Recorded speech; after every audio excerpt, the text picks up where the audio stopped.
नमस्कार, मी ज्योतिषशास्त्री आणि वास्तुविशारद धनश्री केळकर. आपल्या यूट्यूब चॅनलवर नेहमीप्रमाणे तुम्हा सगळ्यांचं स्वागत. 14 ऑक्टोबर 2023 या दिवशी सर्वपित्री अमावास्या आहे. म्हणजे आपल्या पितरांप्रती आदर व्यक्त करण्याचा, त्यांचं श्राद्ध कर्म करण्याचा, तर्पण करण्याचा हा दिवस आहे. आणि या दिवशी या वर्षातलं दुसरं सूर्यग्रहण होणार आहे. हे सूर्यग्रहण केतू ग्रहण असणार आहे. आता केतू ग्रहण म्हणजे काय? चंद्र आणि केतू हे एकमेकांच्या जवळ आहेत. आता ग्रहण म्हणलं की सूतक काळ येतो. मग या कालावधीमध्ये काय करायचं, काय नाही करायचं, हे सगळे प्रश्न असतात.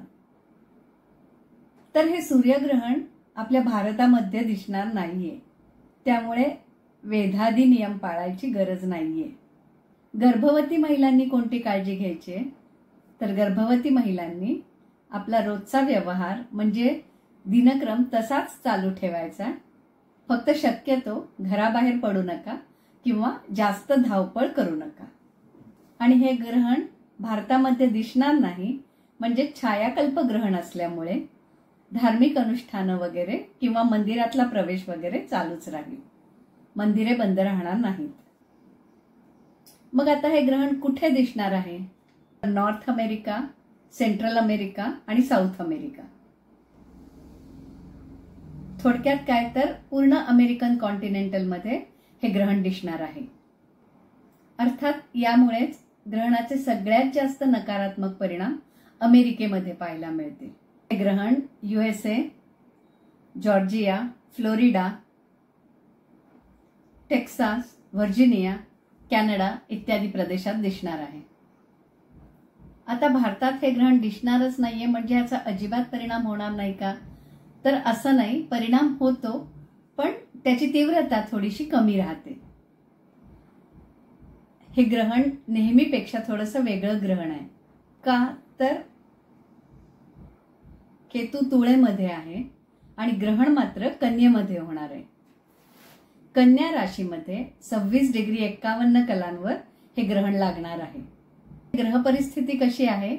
तर रवी कन्या राशीतून तुळ राशीत जातोय आणि त्याच वेळी केतू तुळ राशीतून कन्या राशीकडे येतोय.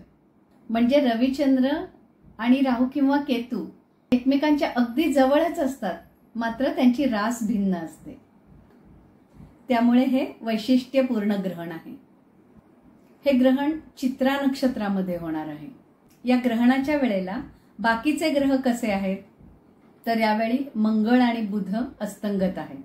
मंगळ केतू तुळ राशीत आहेत आणि गुरु आणि राहू मेष राशीमध्ये आहे आणि शनी कुंभ राशीत आहे.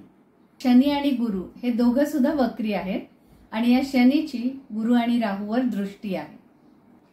थोडक्यात सूर्यग्रहण आणि त्याच वेळी इतर सगळ्या ग्रहांच्या परिस्थितीमुळे या काळात प्रचंड राजकीय उलथापालथ होईल. युद्धजन्य परिस्थिती निर्माण होईल आणि जिथे युद्ध चालू आहे तिथे ती परिस्थिती चिघळेल, म्हणजे युद्ध वाढतच राहील. अगदी न्यूक्लिअर वॉर सारखी परिस्थिती होईल किंवा अशा प्रकारचे काही प्रसंग सुद्धा घडू शकतात.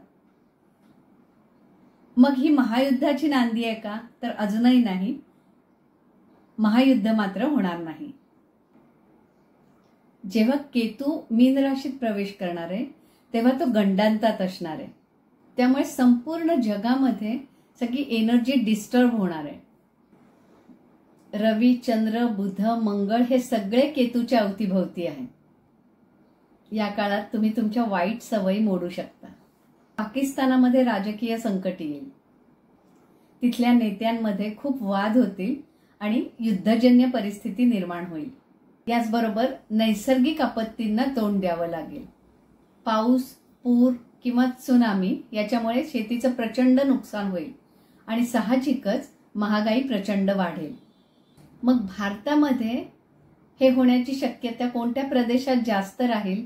कर्नाटक, केरळ, तामिळनाडू, मिझोराम, आसाम, गोव्याचा काही भाग इत्यादी ठिकाणी नॅचरल कॅलॅमिटीज येण्याची शक्यता जास्त राहील. या काळामध्ये एखाद्या सेलिब्रिटीचं सेक्स स्कॅन्डल बाहेर पडू शकतं. जे लोक सिंगिंग क्षेत्रात आहेत, म्युझिक क्षेत्रात आहेत किंवा आर्टिस्ट आहेत, अशा लोकांना थोडे प्रॉब्लेम येऊ शकतात. तर त्यांनी कोणतेही निर्णय घेण्यापूर्वी काळजीपूर्वक घ्यावेत. तुमच्या कुंडलीमध्ये कन्या राशीच्या 27 अंशाजवळ एखादा ग्रह असेल तर तो ज्या भावात असेल, तो भाव ज्या गोष्टी दाखवतो किंवा तो ग्रह ज्या गोष्टी दाखवतो त्यासंबंधी काही त्रास होण्याची शक्यता आहे किंवा त्यासंबंधी काही प्रॉब्लेम येऊ शकतो. शक्यतो नोव्हेंबर एंडपर्यंत तुम्हाला जर घर, वाहन, नोकरी, शिक्षण याविषयी काही महत्त्वाचे निर्णय घ्यायचे असतील तर थोडंसं थांबा किंवा आपली कुंडली ज्योतिषाला दाखवून त्यांच्याकडून मार्गदर्शन घ्या. तुम्हाला जर माझ्याकडून मार्गदर्शन हवं असेल तर माझा नंबर मी डिस्क्रिप्शन बॉक्समध्ये देत आहे. त्यावर तुम्ही अपॉइंटमेंट बुक करू शकता.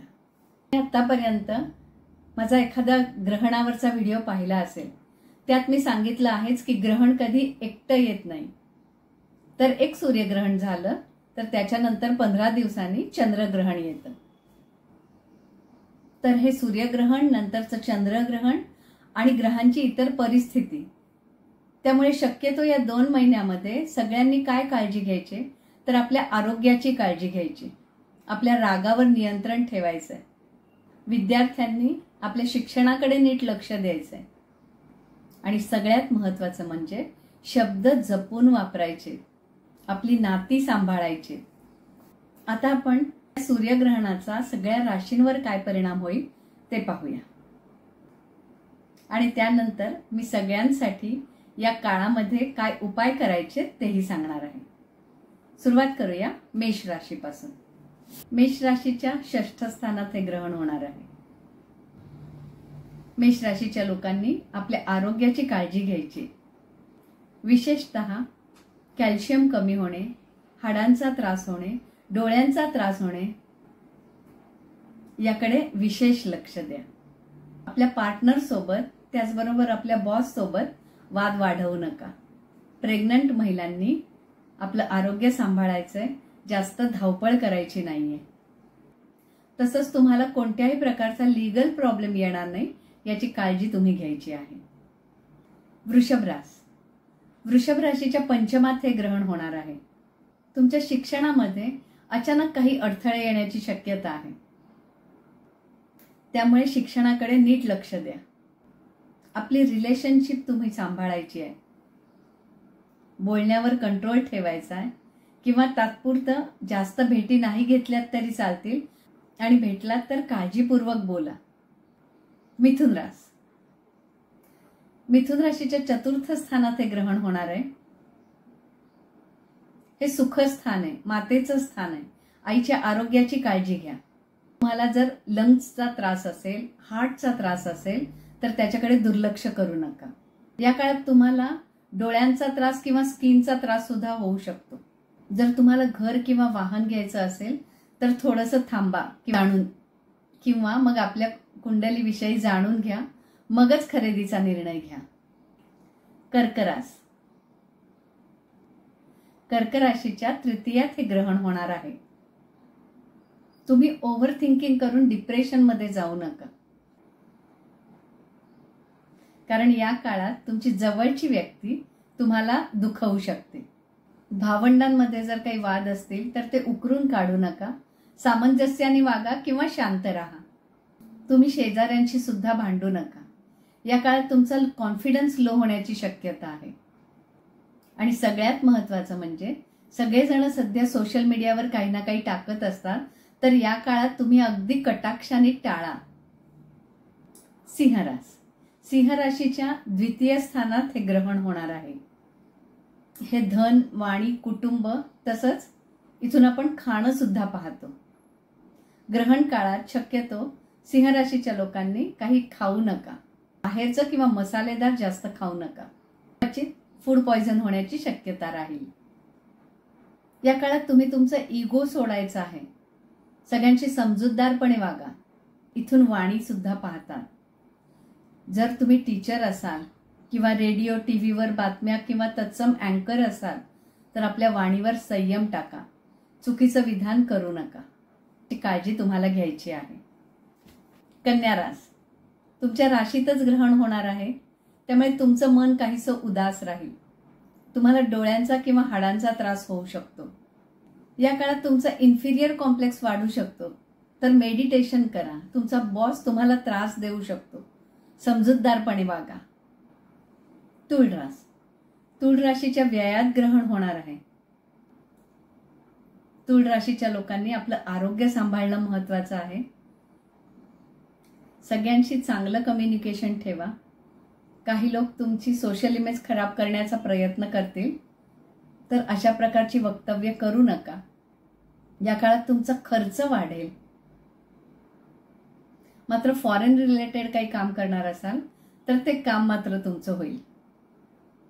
त्याचबरोबर आपल्या जोडीदाराशी भांडू नका, संयम ठेवा. वृश्चिक रास, वृश्चिक राशीच्या 11व्या स्थानात ग्रहण होणार आहे. या काळात तुम्ही कोणालाही गॅरेंटर राहायचं नाहीये किंवा कशावरही सही करायची नाहीये. तुम्हाला अचानक धनलाभ सुद्धा होऊ शकतो. त्याचबरोबर तुम्हाला नवनवीन खर्चिक गोष्टी घ्यायची इच्छा सुद्धा होत राहतील. मात्र त्याच्यावर कंट्रोल करा. जर तुम्ही परदेशी जाणार असाल तर त्यात आणि विजाचं काम अडकलं असेल तर ते या काळात पूर्ण होईल. धनुरास, तुमच्या आईवडिलांच्या तब्येतीची काळजी घ्यायची आहे. त्याचप्रमाणे तुमच्या संततीला व्हायरल इन्फेक्शन होणार नाही याची काळजी सुद्धा तुम्ही घ्यायची आहे. हे ग्रहण दशमात लागणार आहे, त्याच्यामुळे कामाच्या ठिकाणी कोणाशी भांडू नका, वाद घालू नका. जे लोक गव्हर्नमेंट जॉब करतायत त्यांना काही प्रमाणात त्रास होऊ शकतो, तर अशा गोष्टींपासून दूर राहा. आणि ऑफिसच्या गोष्टी ऑफिसमध्येच ठेवा, त्या घरपर्यंत आणू नका. मकर रास, मकर राशीच्या भाग्यात ग्रहण होणार आहे. या काळात तुम्ही जर यात्रा करणार असाल तर सांभाळा. तुमची तब्येत बिघडू शकते किंवा दुसरा कोणत्याही प्रकारचा त्रास होऊ शकतो. गाडी चालवत असाल तर अपघात होणार नाही याची काळजी घ्या. म्हणजे उगाचच रॅश ड्रायव्हिंग करू नका. तुम्ही आपल्या वडिलांची सेवा अवश्य करा, त्याचा फायदा तुम्हाला नक्की होईल. मात्र तुमचं डेली रुटीन चांगलं राहील. कुंभ रास, राशी स्वामी शनी कुंभ राशीतच वक्री आहे आणि कुंभ राशीच्या अष्टमात ग्रहण लागणार आहे. क्वचित आपल्यावर कोणीतरी तांत्रिक विद्या वापरून त्रास द्यायचा प्रयत्न करू शकतो किंवा एखादा फायनान्शियल लॉस अचानक होऊ शकतो. या काळात शक्यतो मोठी इन्व्हेस्टमेंट करू नका आणि करायचीच असेल तर काळजीपूर्वक करा. सासूरवाडी संबंध चांगले ठेवा. या काळात काही सडन अप्स अँड डाऊन्स होतील, म्हणजे अचानक एखादी गोष्ट घडू शकते. मानसिक ताण येऊ देऊ नका.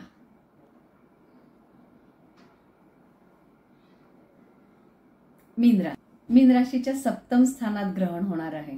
त्या बोलण्याने तुमच्या जोडीदारासोबत काही कारणाने दुरावा येऊ शकतो, तर आपल्या बोलण्यावर संयम ठेवा. तुमच्या पर्सनल लाईफमध्ये काही प्रॉब्लेम येऊ शकतो आणि तुमचं रोजचं रुटीन खराब होऊन जाईल. तुमचे काही कोर्ट मॅटर्स चालू असतील तर त्याच्यासाठी मात्र हे दिवस चांगले आहेत. आता सर्व राशीच्या लोकांनी या काळात काय उपाय करायचे, कोणती साधना करायचे ते पाहूया. तत्पूर्वी अजूनही आपण आपलं हे चॅनल जर सबस्क्राईब केलं नसेल तर आत्ताच सबस्क्राईब करा आणि त्याच्या बाजूला असलेलं बेल आयकॉन दाबायला विसरू नका. या काळामध्ये सगळ्यांनी ओम घृणी सूर्याय नमः या मंत्राचा जप करायचा आहे. त्याचप्रमाणे सगळ्यांनी आदित्य हृदय स्तोत्र रोज पठण करायचं आहे. ज्या लोकांना त्वचेचा किंवा डोळ्याचा त्रास होतो अशा लोकांनी या ग्रहण काळामध्ये मीठ अजिबात खायचं नाहीये. आता सगळ्यात महत्त्वाचा उपाय म्हणजे या दिवशी सर्व पितरी अमावास्या आहे. पितरांप्रती श्रद्धा दाखवण्याचा, आदर व्यक्त करण्याचा, म्हणजेच त्यांचं श्राद्ध किंवा तर्पण करण्याचा हा दिवस आहे. तर या दिवशी पितृगायत्री मंत्र अवश्य म्हणा. पितृगायत्री अशी आहे: ओम पितृगणाय विद्महे जगद्धारिणे धीमहि तन्नो पित्रो प्रचोदयात. तर या काळामध्ये सगळ्यांचं आरोग्य चांगलं राहो, तसेच सगळीकडे शांतता राहो, हीच त्या नवग्रहांच्या चरणी प्रार्थना.